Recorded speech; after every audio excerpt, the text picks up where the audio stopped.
The things you do before taking a measurement can have a significant impact on the accuracy of your readings. Within 30 minutes before your measurement, avoid strenuous activities and do not shower or bathe or drink hot or icy drinks. Also, don't take a measurement when you need to go to the bathroom.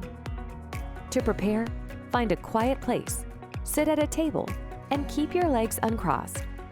Sit and relax for a minute while taking some slow, relaxed breaths. Uncover your wrist. Remove any jewelry from your left arm. Strap your monitor on the wrist with the palm facing up and the monitor on the inside of your arm. Rest your elbow on the table and keep about 1 inch of space between your wrist line and the monitor.